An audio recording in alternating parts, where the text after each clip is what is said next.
And my name is Tina Sire. I'm the Chief Impact Officer at Positive Coaching Alliance. Very proud to say I'm coming up on 15 years with PCA on February 1st. And I have two boys, ages 6 and 4. Played field hockey at Stanford, coached at Stanford, and have never had as much of a challenge as I did the last 2 years coaching my son's soccer teams, kindergarten and first grade this past fall as the head coach of 6-year-old boys. So I'm hoping I'll get some tips from Steve about how to handle them even at that age today. Thank you so much for doing this. So I'm going to give just a brief background on PCA, and then we'll jump into a bunch of questions for Steve, because I know some of you are new to PCA and some very familiar with what we do. So Positive Coaching Alliance has been around for about 16 years now. We were started at Stanford University back in 1998. Our mission is better athletes, better people. So better athletes, we've got a lot of content from the sports psychology world, as well as best practices from coaches like Steve Kerr, Phil Jackson, Doc Rivers, Tony La Russa, Dusty Baker, etc. And so we've really packaged some material that we know will help coaches get the best out of kids in sports. And so there is a performance piece with better athletes. The second piece is better people. We feel that sports is the best place to teach character. There's no better classroom for character education, and no better place to teach things like work ethic, teamwork, resilience, those types of things. So what we do and how we carry out this message of better athletes, better people, is we work both at the grassroots level and then also from the top down. So we have partnerships with about 1,000 youth organizations across the country. These are little leagues, soccer leagues, football leagues, schools, basketball clubs, and they integrate our training at the local level. Then at the national level, we have partnerships with AAU, US Lacrosse, USA Water Polo, US Rowing, Pop Warner, AYSO, Little League International, and several others, and they're pushing our message down at the local level. Some, like AAU, are actually requiring our training. So if you're a basketball coach or any sport within AAU across the country, in order to be an AAU coach, you have to go through PCA training. We have 11 chapters across the United States and are continuing to grow. We reached about 2 million athletes over the last 12 months, and we've got big plans by 2020 to be in 26 markets and reach 20 million athletes in the year 2020. So I'll stop there. I know most of you want to hear from Steve Kerr, not from me, so we'll shift. I'm going to start with 4 or 5 questions for Steve, and then we'll turn it over to the group and have some time for all of you to ask questions. So the first question I've got for you, Steve, maybe you can just talk a little bit about why you got involved with Positive Coaching Alliance, and what I know you get asked to be involved in a lot of different things. Sure. Why you chose PCA as an organization to put your name on. Well, first of all, thank you all for coming today. Appreciate that, and I'm glad you could be here, and glad I could spend a little time with you. I was coaching my oldest son at the time, at elementary school basketball, junior high basketball. And I was really blessed when I played to play for some of the best coaches ever. You know, Phil Jackson, Greg Popovich, Lenny Wilkins, Lou Olson. And I can honestly say I didn't have a single negative experience with any of my coaches. I was just incredibly fortunate to have all these amazing mentors and role models and coaches. And I kind of knew 10 years ago that I was going to go down this path. I was hoping I'd coach in the NBA, but I just appreciated how much all of my mentors meant to me, and the model for PCA, it might as well be Greg Popovich, Phil Jackson. It's all relationship based. It's all, you know, you're teaching discipline and teamwork and respect, but it comes from a deep relationship with your coach. And when you have that, it's a lot easier to teach, and it's a lot easier to be taught. And so that's why I got involved, and it goes right along with my coaching philosophy. Fantastic. And we'll go to an example from last night. So you guys are tied for the best record at 15-2 in the NBA. Last night you guys are down by 2, I think it is, with 8 seconds or so. I think most coaches in that situation call a timeout, draw something up on their whiteboard for the play, whereas you let Curry go and do his thing, and then you guys won the game. So just curious on the thought behind that, if you knew going into the game, if it came down to the end, you were going to let him do his thing. Well, most coaches don't have Steph Curry, so a lot easier when you have Steph Curry. Most of the teams that I played on, the coach let the flow happen at the end of the game rather than call a timeout. You know, the NBA is different from every other basketball league where in the last 2 minutes when you call a timeout, you can advance the ball to midcourt and set up a play. But what happens when you do that is you end up with the defense also getting their timeout. They can substitute and get whatever they want in. It can be difficult to get the ball in bounds.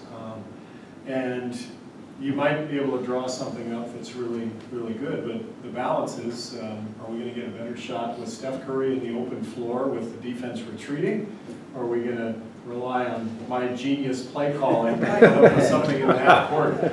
I'll take Steph Curry in the open floor. Phil Jackson used to do that with Michael Jordan. Greg Popovich would do it with Tony Parker.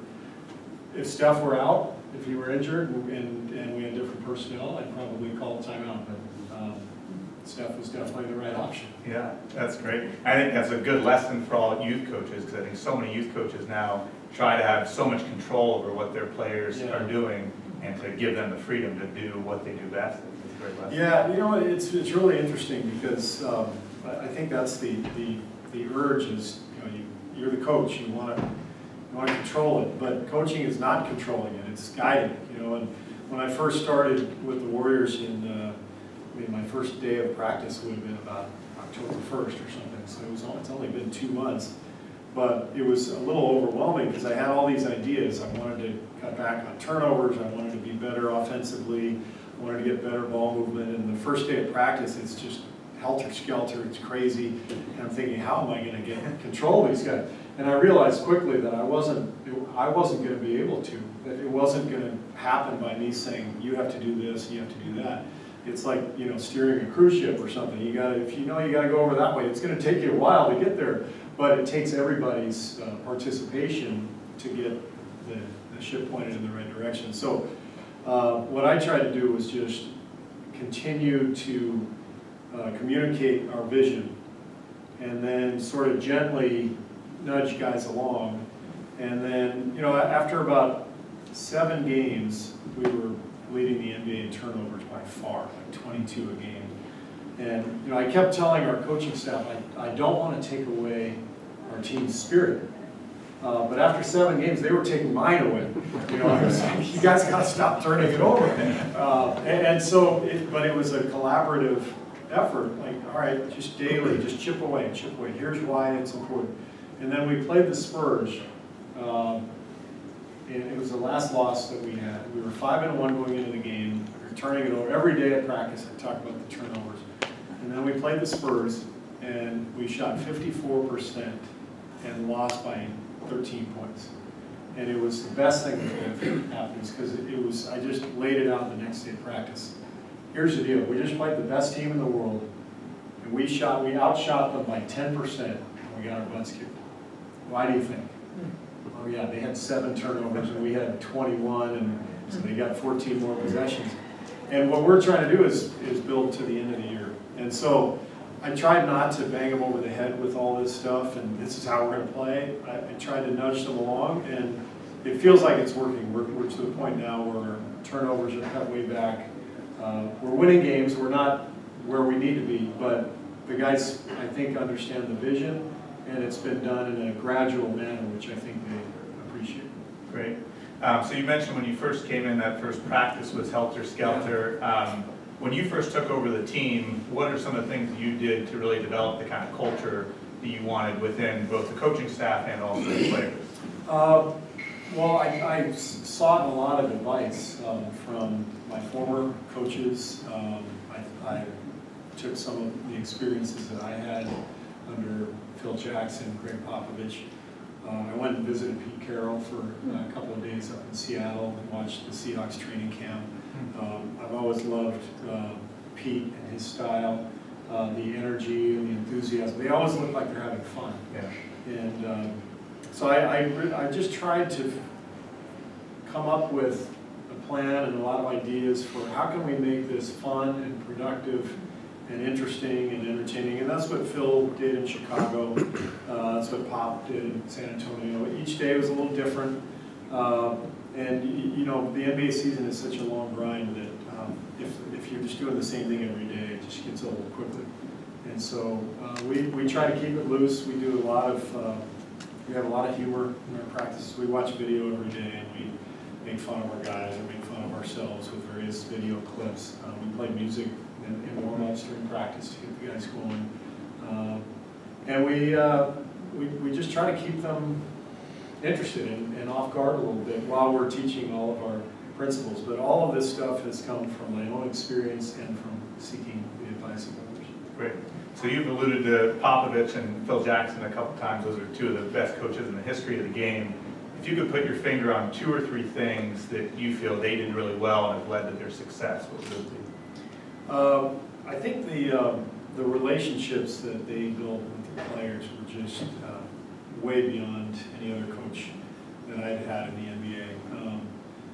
And it was, I don't know that it's just something that anybody can do. I think it's unique to people's personalities. If you have people skills, if you have the ability to communicate with players and other coaches, then you can kind of generate this atmosphere. And Phil and Pop were phenomenal with that, to the point where I think all their players had a lot of fun. They were excited about coming to practice, but at the same time, there was still that little bit of fear of, and this guy's no joke. You know, I can't mess around. And I think that's important too. You know, I like to keep it loose and keep it fun, but every once in a while I snap on our guys just to remind them that I'm the coach. And their eyes open when that happens. If I did it every day, they wouldn't bat an eye. They'd just whatever. But you know, when I do get upset when they're going through the motions or whatever, and I snap on them, it's obviously never malicious, but you got to let them know sometimes that, look, this is what we're trying to accomplish here. And so that balance is what I really noticed from Phil and Pop, the balance between respect and relationships, but also that guy's in charge. You know? Yeah. And what would you say, are there any key differences between how Pop managed the team and how Phil Jackson managed the team? They were totally different human beings in terms of their background and their approach. Pop has a military background. He's a no-nonsense guy. He just tells it like it is. Phil, who knows where Phil's coming from? You know, one day you walk in, you've lost 3 games in a row, and there's incense burning. What is that? Oh, we got to wash away the evil spirits. But Phil grew up with Native American history all around him in North Dakota. He took a deep interest in Native American spirituality, so we watched our film every day, and our gathering spot was in a room about this size that had Native American relics all over the room, and he believed in it, and it was real, and so a lot of his philosophy and his daily rituals had kind of an interesting, different feel to it, but it was genuine. I think it's pretty easy for players to be able to tell if you're faking something or not. And Pop didn't have any of it, and he was a military guy. It was like, this is how it's going to be done. But he is so much fun to be around. He's got a great sense of humor. And what maybe Pop's best quality is his ability to constantly keep perspective. You know, one of his lines, you know, is, if things aren't going well, if you're hanging your head, you know, if the team's pouting, if the player's pouting, get over yourself. Get over yourself. You know, you're not, you know, working in a coal mine. You know, you're playing basketball. You're getting paid to play basketball. We're hanging out. We're among the luckiest people on earth, and he just has a way of like telling it like it is, but with a real spin on, like, oh yeah, we are the luckiest people on earth to be able to play sports and get paid for it, and that's one of the reasons his teams have always been able to bounce back from adversity so well, because he fosters that spirit. Yeah. And 4 months or 5 months ago, it seemed like you were going to New York to work for your mentor Phil, and then you ended up here. I'm just curious, you know, how hard of a decision that was to not go with Phil, who you were so close with, and how it ended up that you came to the Warriors? Well, that was the only hard part, was saying no to Phil. I really didn't want to go to New York. I didn't love the roster. I didn't want to be 3,000 miles from home. My family's all in California. I have a daughter who's a sophomore here at Cal. I have a son at University of San Diego, and my youngest son is a junior in high school in San Diego. And so if I had gone to New York, I would have been basically removing myself from my family and the roster there. It's going to be a long process. So this was really an easy decision, other than saying no to Phil. That part was hard. But this was ideal. Great roster, great part of the country to live in, close to my family, and wonderful organization. We have amazing people in these offices, several of whom I had already worked with. Rick Welts, who's our team president, he and I worked together in Phoenix when I was general manager with the Suns. And so some previous relationships, and Steph Curry, and here I am. Great. And then Maddie, I know, plays volleyball at Cal, and Nick's playing basketball at University of San Diego. And a big piece of what PCA does is working with sports parents and getting them to understand their role in their kids' sports experience. So I'm curious if you have any advice as a sports parent for the folks. I do. I got plenty of advice. Keep your mouth shut. Really, just shut up. It's the best thing. When I played youth sports, I had the worst temper, and I had an awful temper, and I was embarrassing. And my mom and dad would come to the games. They wouldn't come to all of them, but they'd come to a lot of them.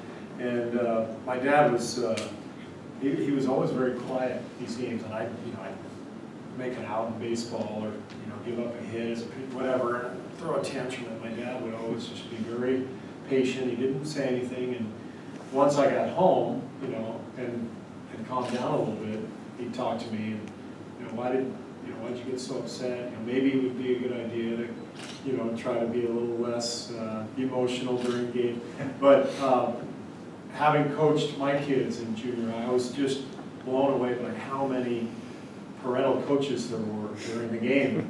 And how can you possibly play at 10 years old when you got 12 people yelling at you? You got the 2 coaches, you got your parents, and you got 8 other fans. Keep your eye on the ball. What's going on? What's that?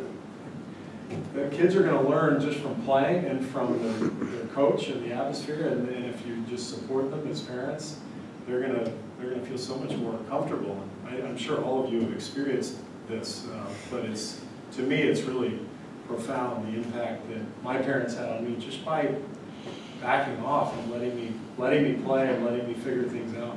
Great.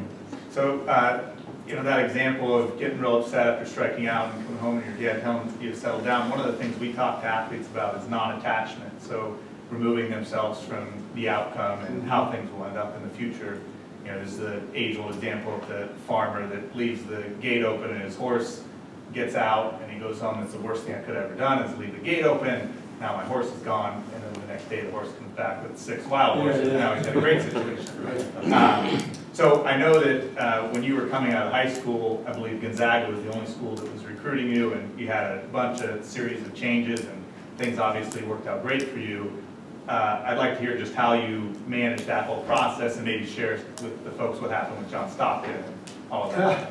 Yeah, I wasn't very heavily recruited at all. In fact, I finished my senior year of high school without a scholarship offer. I took one recruiting visit to Gonzaga, and when I got there, they said, grab your shoes, and you can go play pickup with our guys. And John Stockton was a senior at the time, and so I guarded him, or I tried to just wipe the floor with me. I mean, it was just awful, and the coaches were watching. I said, thanks anyway, we're not going to offer you a scholarship. It was tough, I mean, but then, nobody knew at the time John Stockton was going to turn out to be a Hall of Famer.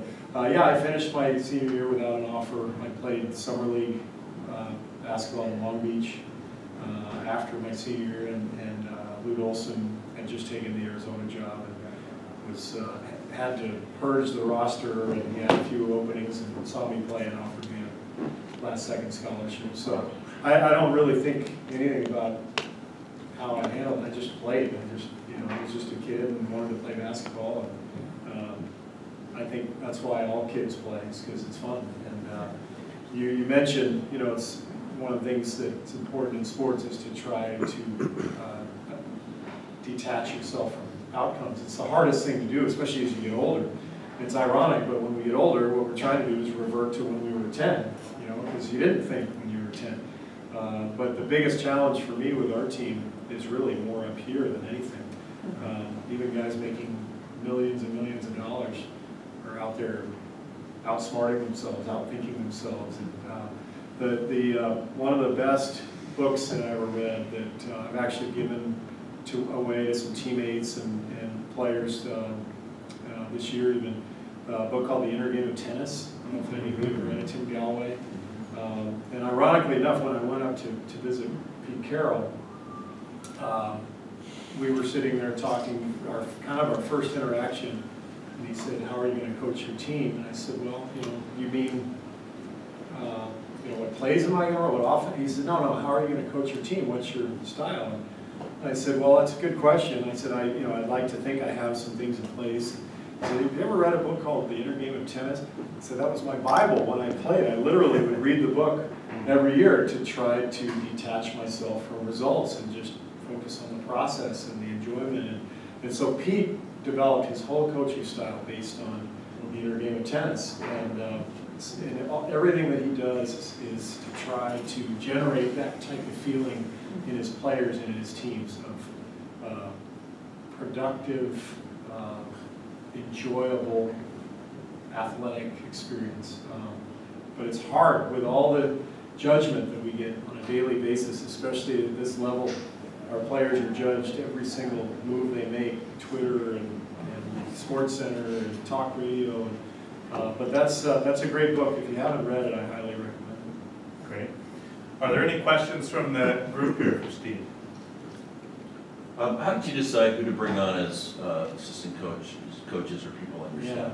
Well, having not been a head coach before or an assistant, I knew I needed a lot of experience. So my first order of business was to get some experience next to me. And I had worked with Alvin Gentry in Phoenix. He was our head coach when I was a GM. And he's a really good offensive coach. And I knew about Ron Adams, who's been in the league for about 28 years. And Ron came very, very highly regarded. I had a mutual friend call me and said, "Ron would be interested if you have an opening." He was under contract with the Celtics, but Ron is a renowned defensive mind. So I wanted to get one guy on each side of the ball, each of whom had a lot of experience. And then from there, I sort of tried to fill in the other blanks. Luke Walton and Jaron Collins both recently retired from the league within the last couple of years. I wanted some youth and energy. In fact, both guys were on the floor today playing 3-on-3 with the 4 players who didn't play last night. They always, those guys always try to play as much as they can. Pick up just because we don't practice a whole lot in the NBA with all the games. But it's great to have Luke and Jaron who can still get out there and knock heads with the current guys and have a knowledge of the league because they've literally guarded these people we're seeing every night. And so I wanted to just really have a good balance of good people who were going to be fun to be around, who were knowledgeable, and all complemented one another. Tina.